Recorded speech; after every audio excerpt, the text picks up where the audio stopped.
Welcome to our spoiler discussion of It Chapter 2. And here we're going to be talking about more things in depth that we didn't talk about in our spoiler review, in our non-spoiler review, that you're welcome to check out if you haven't checked it out yet.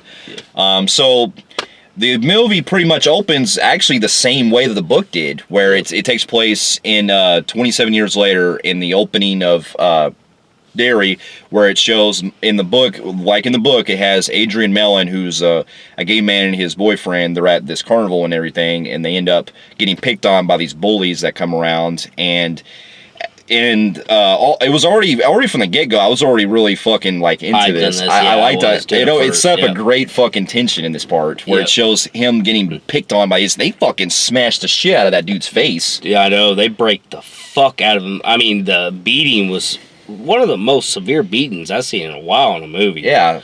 And, well, anyways, they decide to dispose of him, so they throw him over the water, and that's where you see in the trailer where he's like, help me, help me. He sees Pennywise on the other side of the shore, and he ends up getting helped by him, and he fucking, like, just starts clawing all over him. Well, his boyfriend comes down, and then you see, like, Pennywise holding him, and then Pennywise's mouth opens up and takes a big fucking chunk out of him. Yeah, I was like, damn! While he's, like, sitting there screaming as he's ripping all shreds in his, like, rib cage and all that. Yeah. And then you see, like, the boyfriend can't, like, sees it, but then he disappears with Adrian's body, and then you see, like, the balloons, which was beautiful. That was fucking great. Cinematography was gorgeous in this. Yes. And then this is where we meet Mike, who's basically been sitting around waiting on the moment Pennywise would come back. Which, that's another thing I appreciated, because I was worried at first they were going to do something a little different when Who Stayed Behind. Kind of remind me of what they did with, bad movie comparison. He kind of reminded me of Tommy Doyle in Curse of Michael Myers. Yeah. He's got the whole, like, scanners everywhere, just police scanners, just waiting for the moment, and then when he hears it, he goes in there and investigates, see if it's just a standard death or if it's Pennywise. Yeah. And that's where he sees the balloons, and then he sees Come Home on blood, and then he knows that's Pennywise is back. And already from the opening scene, I was already fucking hooked, man. Yep. That was like a great opening. And then we pretty much get into where he ends up having to, like in the miniseries in the book, he starts getting a hold of all the other Losers Club members, including Bill, who's now working as, much like in they also touch base on this a little bit in the miniseries, where he's actually a writer for a movie that he's doing to adapt from his book, kind of like Stephen King's movies. Yep.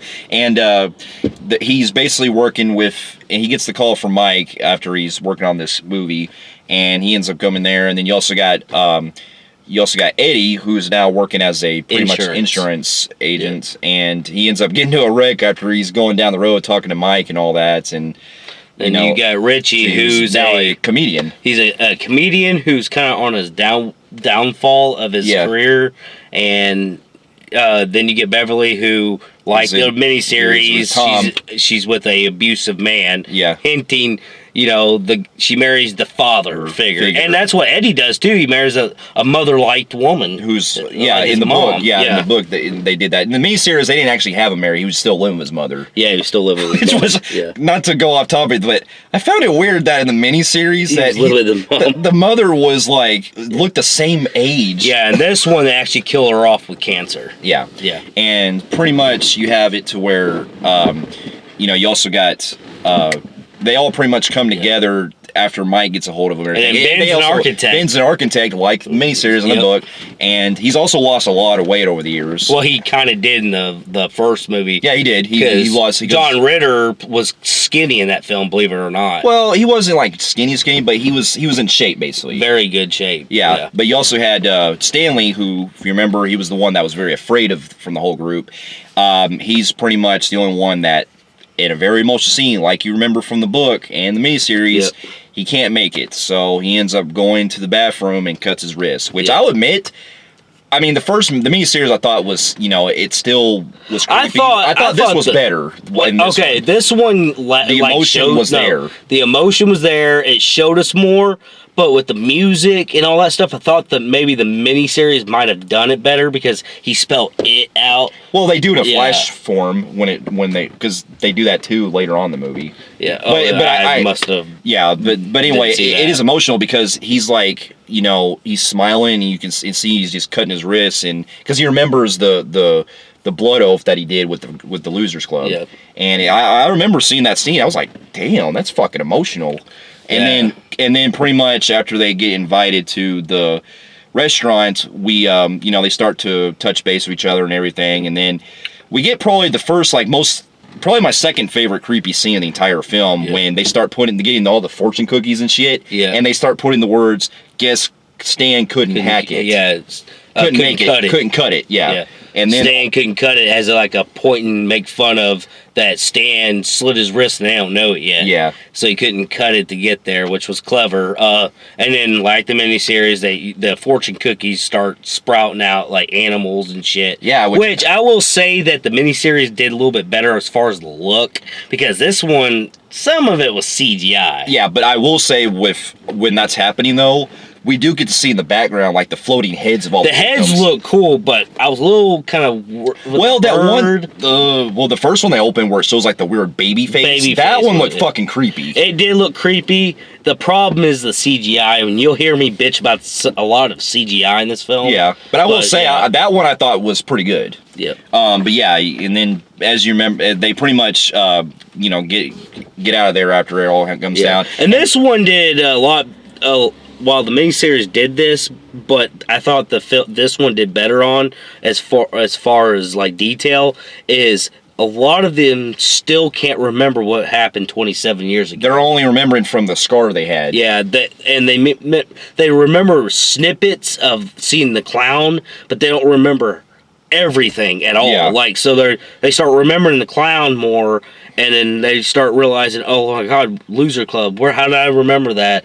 And you start building up, and it's starting to scare them to the point where they don't want no part of it, so they start splitting up for a while. Yeah, and that's one of the things I really loved about this movie was the fact that they still keep the whole themes of friendship and them forming together as a bond. So they all split up, and then this is where Mike gets into talking with Bill about, I need you to come with me. I found out something. And we found out that Mike is doing deep research on the history of Pennywise, which I will praise on this one, because they didn't really talk about that at all in the miniseries. No, the miniseries, in the miniseries, when we first introduced Mike, if you remember, he keeps like books of like all the stuff from Derry and stuff, and about his like railroad tracks and everything from his grandfather and everything like that. Yeah. So that's the only thing, that's the only kind of history stuff we get. This one actually, this one's a little bit more different because it shows that he wants to find out Pennywise's origin. Yeah. So it starts like showing like this, and then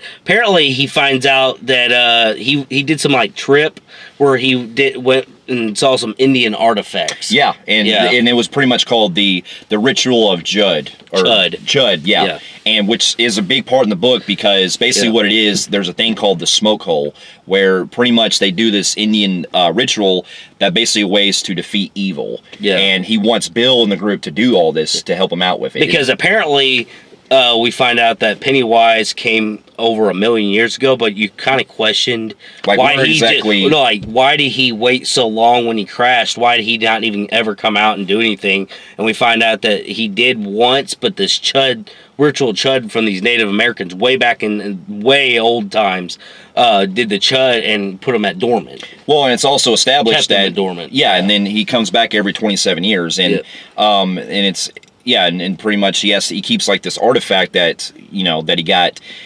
It makes him trip out too. Yeah, so like this is like an assy trip. Yeah, I actually thought the way of this. It actually is, because Mike actually put the stuff the Indians did in him and made Bill see it. Yeah, and he goes, "Look, we can defeat him for good. They taught me how to kill him." Yes. Yeah. And then while this is all happening, you also got all this stuff going on where the other Losers Club, Richie and everyone else, they pretty much go separate on their separate ways to. Everybody wants to leave. And we get into pretty much what I consider like it's kind of hit and miss, because I like it, but at the same time I'm kind of like, they could have done a lot better with that. And that's the part where we pretty much get into the stuff with Henry Bowers as well, because while this is happening, Henry Bowers is in the mental institution, and we flash back where it shows that he escaped the fucking well, from the Barrens. What happened was the Barrens flooded, and it actually shoots him out with a bunch of dead bodies from every kid that's been killed, and basically wakes up and he goes to a house where they're putting his dad in a corner van, and they realize, evidence shows that he killed his dad, so they arrest him. He's put in a mental institution. And that's where it blends in with the balloon, where like some of the editing is, while I have problems with some choppy mess, when I like how this one does also very good with the blending in, where it's like flashback to the present. So you see like a balloon in the air when little Henry is looking, then big Henry's looking out the window. Yeah. He's like, he's there. Yeah, and I will tell you right now, they got that Henry guy spot on. This guy, I swear to God, this is him later on. They brought him back to the fucking future. I mean, this is crazy, but yeah, he goes fucking nuts, and then we actually get to see Patrick back. Yeah, and he pretty much is his the one that hands him the knife, which is a missed opportunity, because I was hoping that they were going to get a little bit more dialogue with him, the way he's like taunting like Henry, like in the miniseries, because in the book he actually takes the form of Belch in the book and the miniseries, and he basically has it to where Pennywise is having to lure him. He's like, "Come on, do it, Henry." He's like, "You got to go back to Derry." I wish they could have did that. Yeah. I wish that I was kind of disappointed that we had no Henry and Pennywise talk at all. Yeah. Which was like, oh man, come on. And like the first film, again, this film really underuses the Henry. Yeah, yet again. Because he pretty much escapes after he kills a fucking patient, and he ends up killing the guard afterwards. And I'll admit, like, when we see that fucking patient walk through, he's like fucking all bloody and shit from that knife. Now, we go back to the Losers Club, who are pretty much everybody's wanting to leave town and say, fuck it. Yeah. Let's just leave it alone. And basically, we go back to the deadlights, where you remember in the first one, Beverly saw the deadlights, so she saw their future. Yeah. And when they get the call, she does call Stan early in the movie, and it is confirmed he did die, which everybody's like, oh my god. And then that's when something slips out of her mouth at this place where she staying at, where she knew, and then she said, guys, if we do not fight, we're gonna die in like 20 years, like horribly. And she sees everybody's death, and it's horrifying. Yeah. So now they're forced to stay and fight Pennywise now. Yes, and then when they pretty much go their... Well, this also leads them to coming back with Mike to go to something that they touch base on that from part one. Yeah. Well, that they didn't do in part one, that they actually do this time, and that's they go to this clubhouse that Ben had when they were kids. Yeah. And I love the way what really gets me on this scene is the way that they're going down the steps, and it cuts from them being adults to going as kids. I thought that was pretty fucking clever. Yeah, like I said, I liked when it blended like that. That was my favorite editing parts, is when it blend together. Yeah.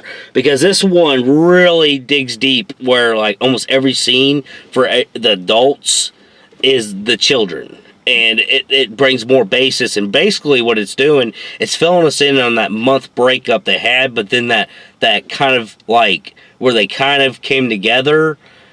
Because in the first chapter they abruptly came together. This one kind of shows that they came together, and then you have to defeat. Yeah. And this one, it shows that they go back to the club. They go to this clubhouse that Ben set up and everything. Yeah. And this is when we get into all the kids bickering back and forth with Richie and fucking Eddie. And I did it here as well. We didn't talk about this in our review, but they actually use CGI to make the kids look younger. Yeah, the face. Because if you remember, Finn Wolfhard, who plays Richie, he grew pretty big and tall, so they had to make him. They had to use CGI for him. Well, he's got a fucking beard now. The kid is 6 foot already. Yeah, he's got a deep voice.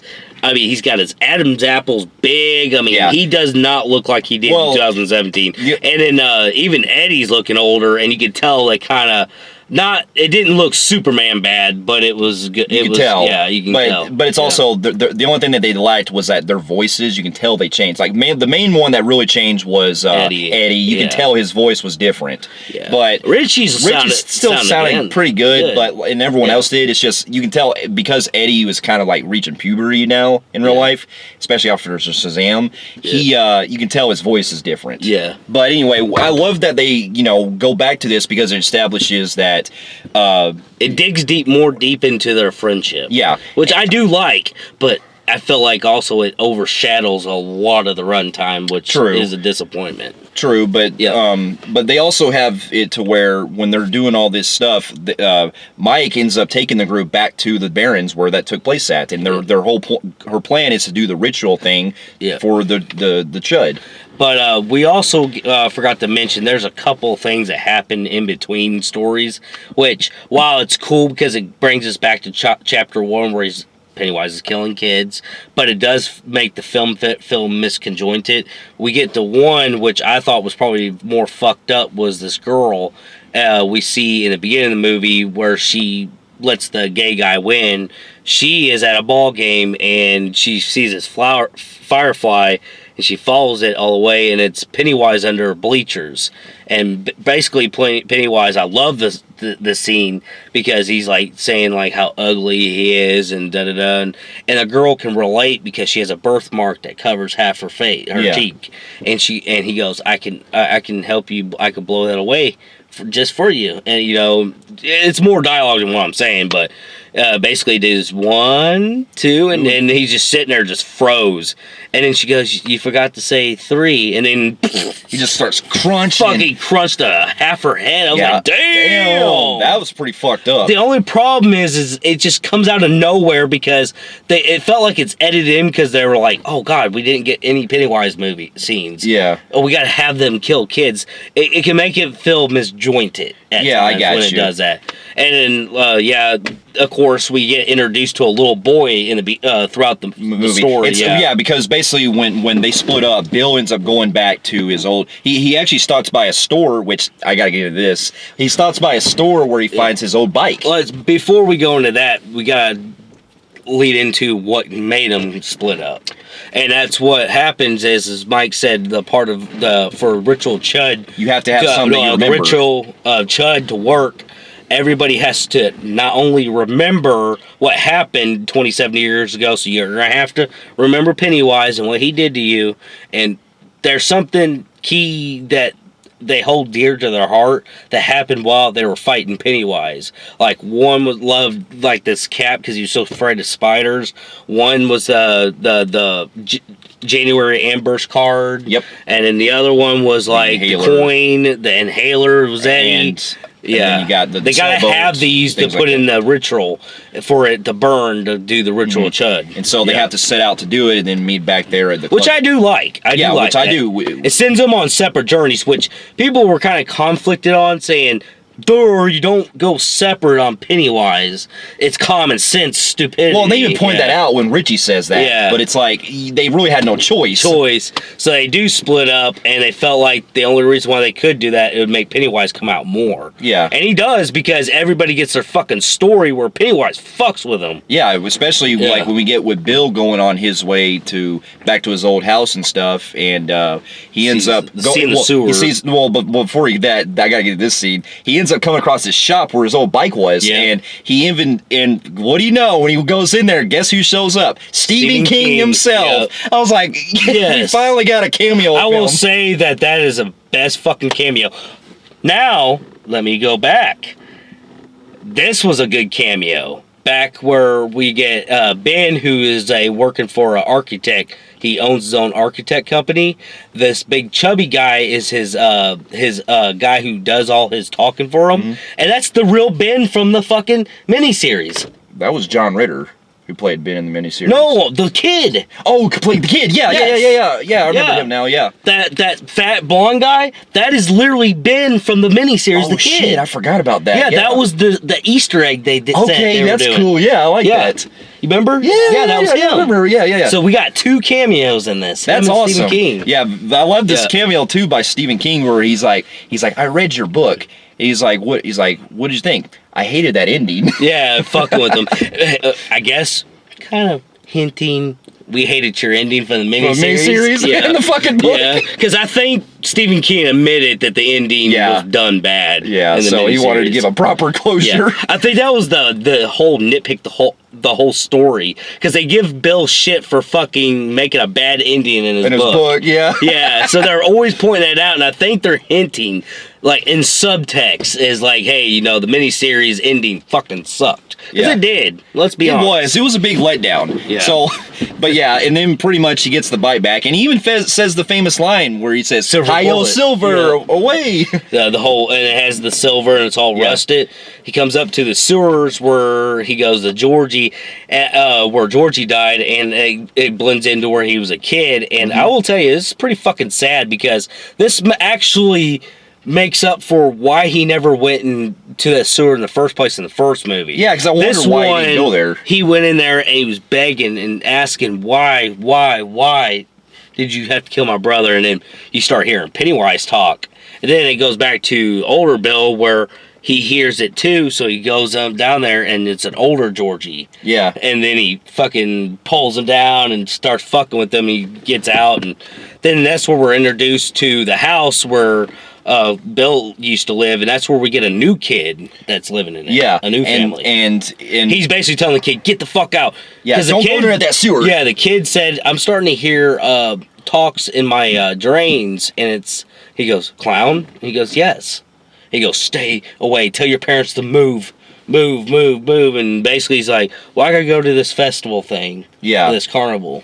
Yeah. Yeah, and then while this is happening, you also got Beverly, who ends up going to her old house. Well, after the flashback that shows where her and Bill, or after Richie and all of them got in a fight and they separated, he ends up, it blends in where her and young Bill and young Beverly are coming back to her house, and then it hands over to adult Beverly where she's at the same house in real life. And when she goes in there, we get that scene like you see in the trailer where she ends up seeing Miss March there, and I'll admit the scene is very unsettling, but it's kind of hit and miss, because like I like the way it's kind of set up, because the two things. One, we get to see some of the stuff that Beverly kept in there, which was the poem that she got and the cigarette she found, and then also the flashbacks that show basically how her and her father were like, you know, he had like such that abusive. It actually brings up the backstory where her mom went, and her mom actually passed away, and he blamed it on her, and he started touching her and all that shit,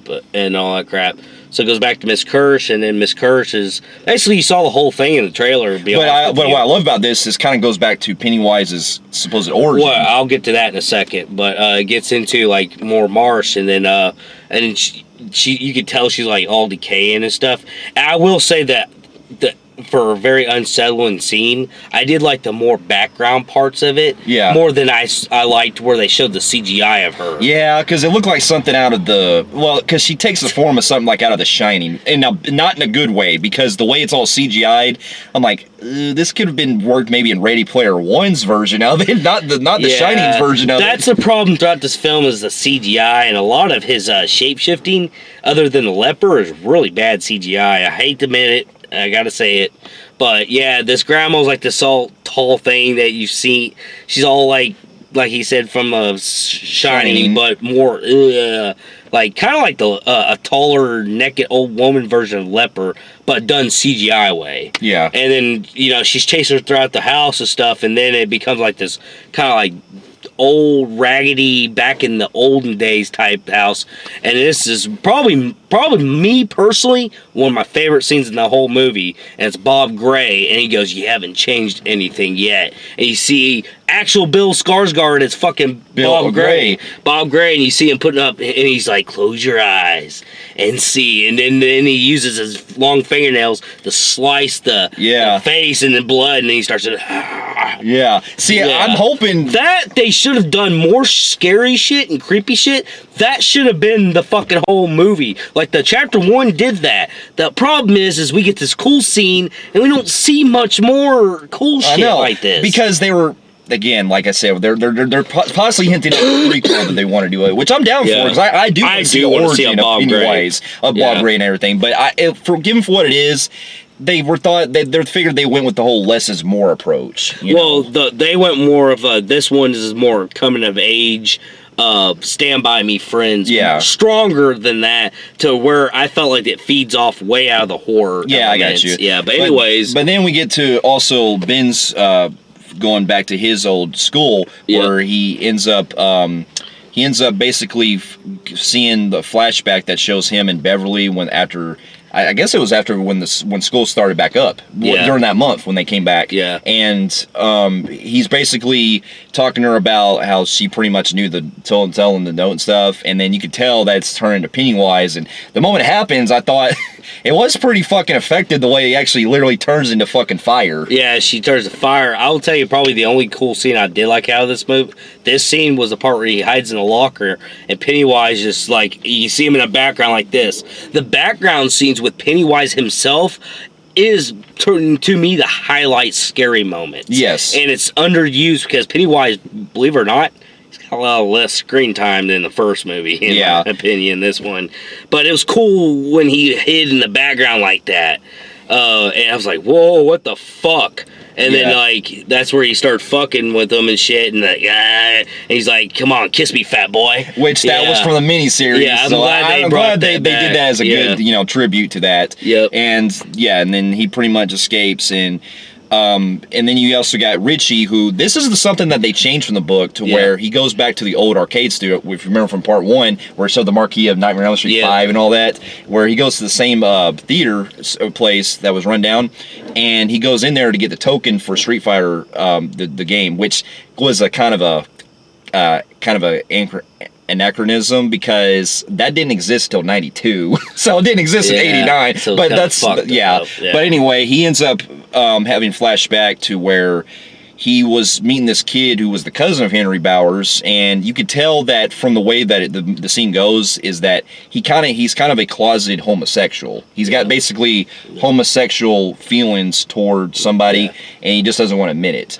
And this becomes, keep in mind with that, because that becomes effective here later on. Yeah, it comes effective later on, but you get this part where the cousin has to act cool right in front of Henry Bowers, where other than the arrest, this is the only other scene we get to see the Henry Bowers, the young one. Yeah. And, they're calling him a faggot, excuse my language and all that shit at him, and just slurs about, sexual and all that. But anyways, it goes back to where you got, he goes and cries, and you get the Paul Bunyan scene. Yeah, which I thought, much like with the first scene with the projector scene, at first, it's going pretty good, because it basically shows, in flashback, he was pretty much embarrassed about what happened and everything. Yeah. And he sees the Paul Bunyan statue come to life. And I was glad they did that, because that is also from the book. Yeah. And the way he turns into it, I was glad that the CGI blended it pretty good for the most part. Yeah. And then it goes to where Pennywise ends up actually saying, "Yeah, I got your secret," when he's in adult form. Yeah,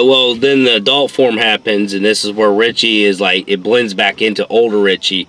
After the Paul Bunyan disappeared, it goes back to the old Richie, because how he disappeared was, he says, "I'm not afraid, I'm not scared, it's not real," and then the Paul Bunyan thing goes back to normal, and then it shows older Richie, and you see like kind of like basically if the first one where they had that little festival going on, and he's just sitting there, and then Pennywise is sitting on top of the Bunyan thing, and he's talking about, "Why don't we play a game together? Let's play Street Fighter. You like Street Fighter, don't you?" He goes, "Well, we can play that, or we can play Truth or Dare." Yeah. And he goes, "You don't want to pick Truth, do you? Because I know your secret." And he starts singing. It becomes a festival, like an actual fucking musical for a second. And what's creepy about I actually love this scene. I do too, and I actually like the fact that that's the part where he's hanging off the balloons. Yeah, and then he comes down, and then you can see the people in the background like dancing around. I thought that was creepy on top of it. Yeah, they're all dancing. He goes, "I know your secret, your dirty little secret." And then he's like, "Oh, you're not real." And then this is the scenes I like, because it makes me think of chapter 1, where he's like, "All right, you're not real," and he does this. He goes, "Rah!" like that, and he goes, "Come back and play." Yeah, he's like, "This is the shit they're missing in this film." I know. That's the problem I have with chapter 2, because these only happen once. 3-hour movie, you could probably take all these together, and it's only 10 minutes, really. Yeah. You could say that. Yeah. But and then pretty much you got Eddie going back to his location, much like in the miniseries where he goes back to the pharmacy area. Yeah. Where you get to see that old dude look like the fucking dude from fucking Tales from the Crypt. That one episode where he thinks his wife's cheating on him. Yeah. And the dude looks like a mix between. And you actually see a woman that looks just like daughter. Which that kind of threw me off because if I remember in the beginning of the movie, didn't he get married to her, or was that a different chick?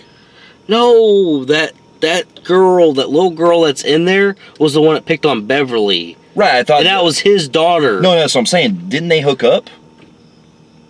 In the first one? Her and Eddie? Yeah. Because I thought that was the chick in the beginning of the second movie.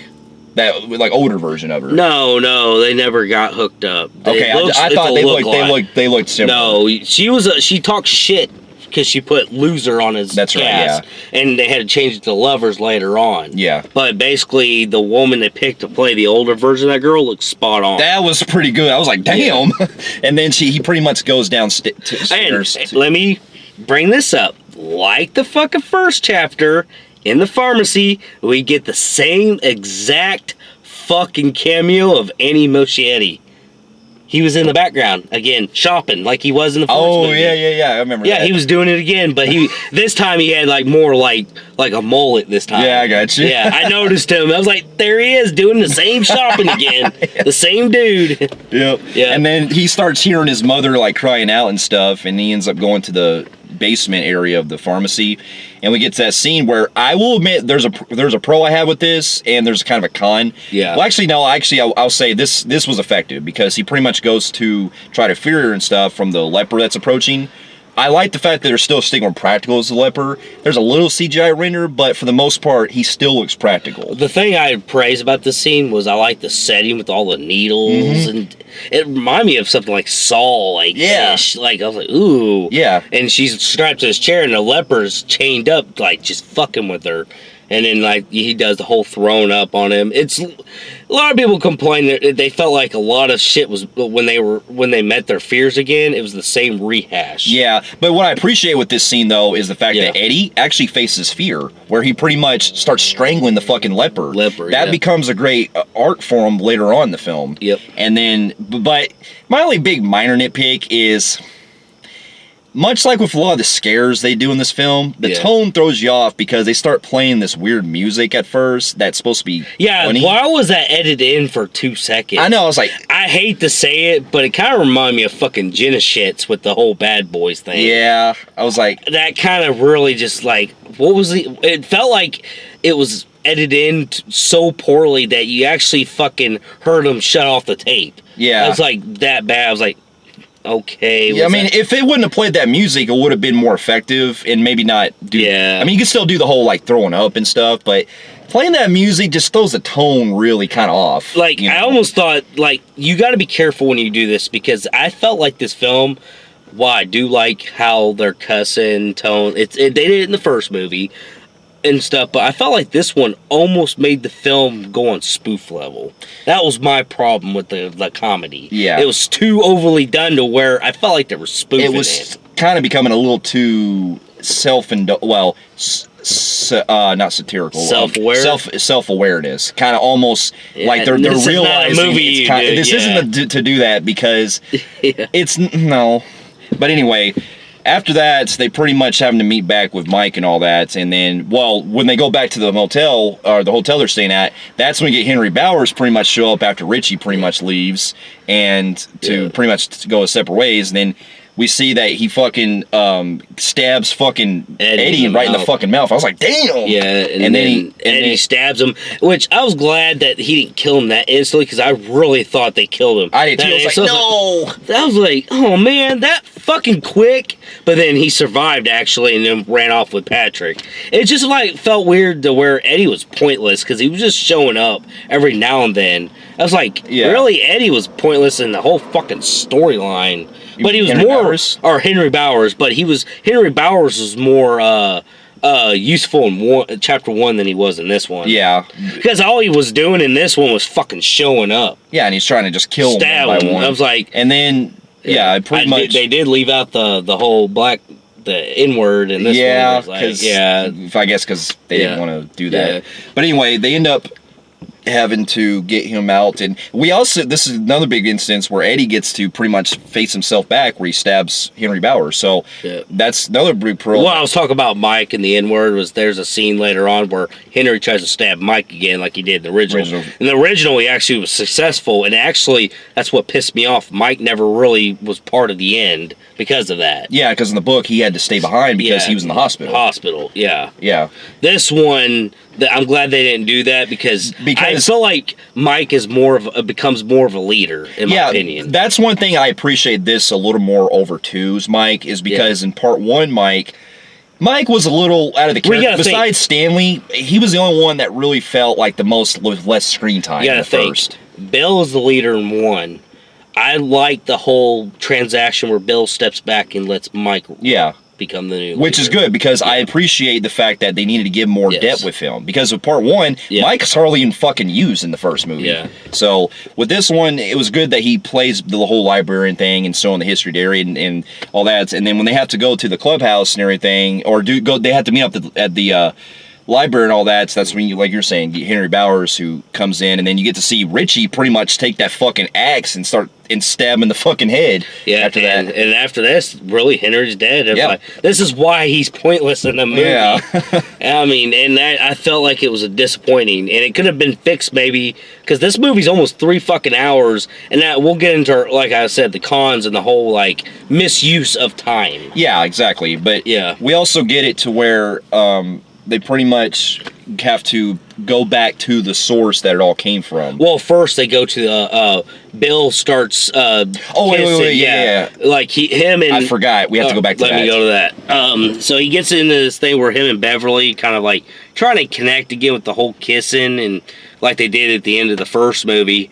And then the skateboard slowly rolls down the stairs, and it says on the bottom of it in blood, it says you won't save him, like you say, you'll fail him too, or some shit like that. Hinting you failed Georgie, you're gonna fail this kid. Because remember we were talking about the kid earlier, the boy that's living in his house. So it results in him having to, he's like, oh fuck, Pennywise is gonna get him. So he goes to the carnival where the boy said he was going, and the boy goes in that mirror room, which is another one of my favorite scenes of the movie, because this is probably one of the, brings me back to the first chapter 1, where it's really creepy, because this is all Pennywise right here, and he's actually hunting the little boy down. And while Bill's going through there, you get really scary scenes where like it's closing in on him, and he's like trying to fit through, and then you see Pennywise just going, and you can see him like in the background, and then you see like it flash, and then you see his face like that at Bill, and Bill don't even know he's behind him. And stuff, and then that's where he sees an opening where he can get to the boy, but there's a glass right in front of him separating him from the boy. And you saw in the trailers and the TV spot where Pennywise the other side and basically licking the window, and that's where he starts banging his fucking head. And they're both going at it to see who could break the windows faster, and then fucking, of course, Pennywise wins that battle, and then that's where he starts smiling doing that, and it was some pretty creepy fucking teeth. And then next you know, he goes, and then like his mouth looks for the boy, and fucking blood splatters everywhere. I was like, damn. Bites the kid in fucking half. I was like, damn. Yeah. And then left Bill to watch. Yeah, that was pretty fucked up. He basically was taunting Bill, like, haha, you failed again. Yeah. See, I love that shit. That's what they fucking used in this movie. A lot of that. Yeah. A lot of that. But then they get to, after that happens, Bill ends up having to come back to the group after they end up going to having to do the ritual at Chud. And they end up going to the sewers where it all happened on Neighbor Street. We're getting back to the house again. And they end up coming when they go through the sewers, they end up coming back to where Beverly was and where she saw the deadlights at. And that's the where all the floating dead kids were and everything. And then they go even deeper down there, and they end up having to find out, they have to pretty much have to, they come across this kind of weird layer where Pennywise's layer is, that's right below the surface of Derry through the sewers. And what I appreciate about this scene, well, two things. One, I love the fucking production design on this scene right here, because it shows, didn't it kind of remind you of like something off of Alien, like the first Alien, the way that kind of looked? Yeah, see, like the layer of it? Now, where they go back to like I said, they're going back, like he was saying, they're going back to the house where Neibolt, and they're fucking with them in Needbolt. They don't spend much time in Needbolt. They go directly into the sewer. And if you guys remember, like, back in the first chapter, there was, like, this whole carnival set up, and you had these kids floating. And then when they defeated Pennywise in the first movie, it came crumbling down. Well, now come to find out that the entrance to it was inside that carnival thing from the first one, so they're able to find the entrance this time. Yeah, and then they go below there. Below, even further down into the ground, and that's where Pennywise's real, true self is laying. Yes, and this is where I actually got to admit, like, the cinematography was outstanding, and I also it's like a blue flash, darkness. And also I love the production design, the way it's all like it's like in this weird H.R. Geiger kind of thing, like off of Alien. Like, remember in Alien when they see the space jockey and shit? It kind of reminded me of that kind of section. Yeah, it's a very space jockey thing because he's a cosmic demon from another thing that came from a meteor. And this is where we get to the scene where they're basically performing the ritual Chud. But that's not going without saying that they went through some crazy shit at the beginning where they're going through the water and stuff, where the old lady, Pennywise is fucking with them a little bit. Yeah. And then they get up there and start doing the ritual Chud. And as they were going through all that, they start elaborating about, more on Stanley and missing him. Yeah. And how he's pretty much saying, I'm hoping we're friends to the end and stuff, which is pretty effective and fucking sad. It is. And stuff. But anyways, they go through all the rituals and stuff, and that's where you start seeing the deadlights start coming down. Which is, they play really a great part with this, because they hinted, they did it in the first one, but they do it even more in this one, where it shows like the fucking lights like coming down like fucking beams and shit. It looks like beads, like little beams coming down. Like fireworks where you get the little ends of it falling down. And the cinematography is just so outstanding, the way it's got like the blue lights coming down and shit like that. And then comes to find out, even though they were able to pretty much do it, there's like this balloon that comes in after they escapes it. It escapes it after after they put it down, and it comes through and it pops. Well, they put the things in that ritual jar, and then next thing you know, the balloon starts coming out of it, and it becomes this massive balloon, and then out pops Pennywise. And this is where he's in his spider form. Yeah, which... Unlike the fucking miniseries, which made that stop motion shit, this one, they actually elaborate that he's still a clown mixed with a spider. Yeah. I like that. Yeah. I fucking like that. But anyways, we come to find out, and I couldn't get this scene quite well, but it's almost like they said that...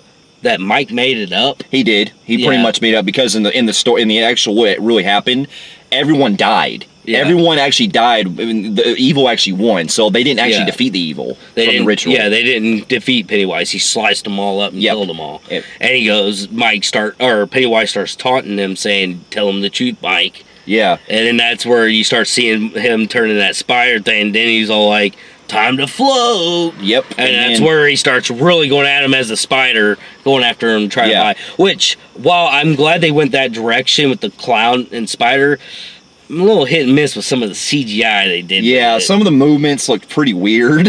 But also, one thing I will appreciate with this, though, is we finally get to see Eddie come to his full senses and be brave. Yeah. And he ends up getting this thing that Beverly gave him before they went in the house that can basically have him believe to feel monsters. He picks up the spike thing, or the fire poker, I guess is what it was, and he ends up throwing it at Pennywise and basically facing his fears finally. Well, anyways, they all start having to escape because he's trying to eat them. He's a big old spider. They all go in different holes, and that's where they all go back to the old... This is where I start loving this, because it still brings back the old good memories of the good chapter 1, where they start seeing all the past, like the scary doors again, and then... You actually this was clever. This was clever, though. This was fucking clever for Andy Muschietti to do this.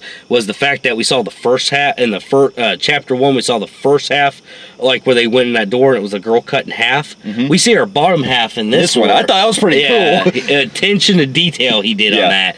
And then they see this cute little dog they were talking about hinting earlier. Yeah. Laughed about, oh, what is he gonna be like, some cute little dog? He actually fucking taunts him with that, and it ends up being this giant, look like the rat thing from Twilight Zone. Yeah, it looked like it. Yeah. But anyways, while they're doing that, you get the most goriest scene in they say in all time in any movie. Yeah, where they use about 4,700 gallons of fake blood. And that was Beverly. That was Beverly who falls into this bathroom. Yeah. And then her and Ben. Yeah, her and Ben. Ben goes back to the clubhouse where Pennywise is making him drown in dirt, and he's about to bury him alive, taunting him, just like, you're always gonna be alone, fat boy. Yeah. And then while that's happening, she's slowly drowning in blood. And she's in the bathroom. Her from dad's the first taunting her. Yeah, her and Henry Bowers, and also. And then Henry Bowers does "Here's Johnny." Yeah, I thought that was fucking cool. That was a cool, clever thing, but yeah. Yeah, and then you can see just all the blood just fucking pouring down. I'm like, damn, this is some Carrie level shit. And the key scene was love conquers hate, and it was basically he made it to I wrote the letter. Yes, to you, and I love you, and then that's where they both grabbed each other's hands and they were able to fight fear. Fight fear. Yes, I love that. And then they were able to pretty much escape. And then you get we have Bill. He goes through his moment where he goes back to remember the house where the water was flooding, where Georgie was doing that. You'll float too. You float too.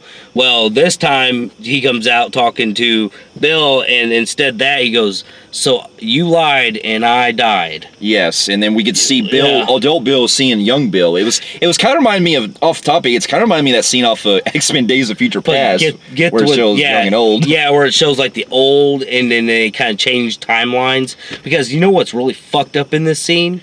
You remember in the first chapter, Pennywise is using him as a ventriloquist to make him say, you'll float too. He makes actual fucking grown up Bill doing it. Yeah. And Bill's like, what the fuck? And it's him holding his own brother like a ventriloquist. And what's fucked up was that he pretty much points out how Bill pretty much faked his own fucking sickness just to not get out. And then Bill, the young Bill actually turns into Pennywise. Yeah. Yeah, and starts trying to kill him and stuff. And basically everybody does their own, like, they get lost in this, like, maze, which they all come together when they get out of their things to fight Pennywise, Spider once and for all, and they realize that maybe if we can just insult him to the point he's so small, where you have to spread the fear on him. Spread the fear on him. We can downsize him and then fucking really take him down. And this goes without saying the part where Richie becomes the first guy that tries to fight him when they go back all together, and then Richie gets caught in the deadlights. Yeah, and then pretty much while this is happening, Eddie tries to come in to pretty much try to get that fire poker thing and throws at Pennywise, and then in a moment of bravery, Pennywise fucking it looks like he's down, and he's got him and everything. Yeah. But then he's fucking like he makes him choke. He makes Pennywise choke, and Pennywise starts kind of downsizing a little bit, and then you get Eddie's like trying to wake up Richie and telling him like how much he loves him, and it actually brings him out of the deadlights. But whenever he does that, Pennywise fucking comes out of nowhere and stabs Eddie. Yeah. Through the chest. Which I knew it was coming because Eddie dies in the miniseries in the book, but it was sad to see him go. But man, he gets him like bad, like his whole chest blowing out. Yeah, and then he pretty much get knocked down, and then after that it follows them having to pretty much verbally abuse him by saying he's nothing but a clown. You're nothing but a clown. You're worthless. You're a piece of shit. You're nothing but weak. I mean, just keep saying shit. You see Pennywise just slowly going down in size and stuff. That's actually a good callback to the first one, how they were pretty much, no longer afraid of him. Yeah. They were spreading their fear on him. Fear, we're like, you're gonna die. We hate you. We're not scared of you anymore. Nothing can do. And you see Pennywise desperately trying, but then he actually becomes look like the fucking Leprechaun 4 in space where that guy gets hit with a pan, where his face is like pretty much that's all he's got left, and he's got baby hands and baby stuff, and that's where Mike reaches in his chest and pulls out his heart, and then they all touch the heart together and they squish it, killing Pennywise. Which I'll admit that was actually a great fucking. That's how you do an epic climax right there. And then Pennywise is begging for his life. It's over with. They all touch the heart, dies. And the lights, you see it in his eyes, the dead lights die. Mm-hmm. And he's done. Goes up. Yep. And then pretty much we get it to where, this is one of the biggest things I have for Bill Hader. It shows the really emotion after he comes back after when Eddie is pretty much down and he's dead. And then he starts just fucking crying. And man, there, like fucking Bill Hader like nailed that Oscar performance. Yeah, I was like, damn, that was fucking sad. Yeah, you see that they got to leave the body because they got to get out of there because it's all collapsing in. Yeah. And they get out and Nebolt collapses and Pennywise, everything's all gone. And you can see the pain that Richie has. Richie's just like, no, and they're like, you gotta let him go. He's gone, and it ends where they pretty much are all bloodied and beaten up, and they go back to the cliff where they went swimming. And that's where Richie really breaks down. Yeah, it got me right in that scene. That did too. Yeah, definitely. Like where he just can't focus, and then they all hug him and they say, you're gonna be all right. You got all of us. Yeah, and then they end up going after that. So they end up going on to the road where Derry is, and they look at themselves in the mirror. And I'll admit that was probably that shot alone. Probably had me on the verge of fucking tears. Just seeing them all together again, like reflecting on their lives. Yeah, I thought it was really great. It was really great, and it shows where basically like the miniseries where they all live happy ever after. Like Ben gets with Beverly, Bill goes to make success in his movies with his books. Yeah, he writes another book about their story, which is pretty cool. Which is Mike actually decides, all right, I stayed all my life in Derry to wait for Pennywise. He decides to travel the world. Yep. And he sells everything. He goes. And then Derry looks brighter than hell. Like it looks happy, go-lucky place. And then you got Richie, who pretty much goes to the thing where, because it shows in flashback, he went to carve his name, his initials with somebody. He goes back there and he puts R and E, meaning that he had strong feelings and love for Eddie. Yeah. And they all pretty much leave, and they end up going on their separate lives, and it shows them one last time as they were kids, and you can just see. And we also get to hear in the letter. It's the letter that Stan wrote, and it kind of remind you the end of spoilers for season 3 of Stranger Things. The way that Hopper leaves the writes the letter. It reminds me of that, but in a good way. It's a good comparison. Because Stanley actually admits to why he slit his wrist. Yeah. He goes, it's not because I was selfish. It's because of something, I was scared, but it was also a purpose to why he did it. And it was actually pretty sad, but anyways, it's over. It all ends right there, and I'll admit that ending I thought really it was very heartwarming, and it really showed the very great climax of how you do an epic like this. Yes. The movie has a lot of problems here and there with it, but I still thought it really paid off. Yeah. We went in more depth with our spoiler free, where we go into more why we like and dislike. Yeah, because like I said, the cast were still great. Bill Hader and Skarsgård were excellent, and James McAvoy always. Bill Skarsgård to me is the best Pennywise. I think he dethroned Tim Curry. Unfortunately, I'm sorry for nostalgia. I love them both in their own ways. Nostalgia reasons. I'm a nostalgia guy. Believe me, like nobody can be Freddy Krueger, this or that. But I'm telling you right now, Bill Skarsgård, to me, I just think that Tim Curry just didn't get enough credit because he was in TV. Bill Skarsgård something about him, he just nailed the role. He's made for Pennywise. But also, like I said, the movie has a lot of great stuff with the kids, and also the themes of friendship and the story, the way it plays itself. The friendship family theme is good, but it does overshadow the horror. The horror stuff is what should have been a lot better with. Because this is supposed to be a horror movie. Right. And if you watch Chapter 1, it's a fucking horror movie. It is. This one... It passes itself as a family movie. It places the same as Part 2's miniseries, where that's more melodramatic. Yeah. And while this doesn't play itself a lot of melodramatic stuff, it still buys itself with trying to balance out, but a little too much with the book. Yeah. And that's where it's hit and miss. Yeah, when you there is such thing as adapting too much to the book. And I think that it overdosed on that. Yeah. And it made the film more family oriented. I hate to say that. It's like taking pieces out of Chapter 1 and place them in the middle of a family movie. Like a not family movie, a coming of age story. Yeah. Like Stand By Me or something. It can be good, but also bad because it's a horror movie and you want to be scared. They did so well with the scares in the first one, which this one it's more toned down. Yeah, I got you. Too much. But overall, though, I still highly enjoyed the movie, and it's like I said, it's not as great as the first one, but I still think they go back to back together. And if there was, I'm actually anxious for a longer cut that actually shows both of the movies. I hope that there was more like horror elements that they could have done. Like they needed more Pennywise. Unfortunately, they underdid Pennywise in this. bad, and that really, if there was something I would say that pissed me off on a pissed off level, would be that. Yeah, I got you. Because you got Bill Skarsgård's Pennywise. You give him that much fucking screen time? Yeah. Did we learn from the miniseries? Yeah. Apparently not much. But overall, though, I still highly... It's still a good movie. It was very satisfying. I will admit, while it's not a horrible movie or a bad movie, nowhere near that, I will say that I felt a little bit disappointed because I felt like they could have done better. Right, I got you. A whole lot better. Right, but with that being said, like we said in our non-spoiler review, I'm giving the movie, and like I said, I'm being generous here. It's a low phenomenal grade as far as it being giving the book justice, but on a movie scale, I still give it a high, which is the average it out is a high compelling grade. Which the movie is the more important, right? Because it's a movie. But if I'm still just going based off it being on the book, it's still low phenomenal. I agree. Where he says like on adaptation, it's still done very well, but again, it's a movie, and I'm judging by the movie itself.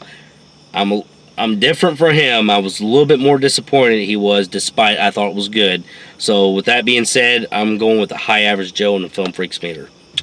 Fair enough. And for those of you who have also seen It Chapter 2, It Chapter 1, and the miniseries, and also read the book, let us know in the comments below of what you thought about it. And if you like what you see here, you can feel free to like and subscribe to our channel, and check out some reviews here and our website at filmphreeks.com. We'll be seeing you in our next review. We'll see you later. All right.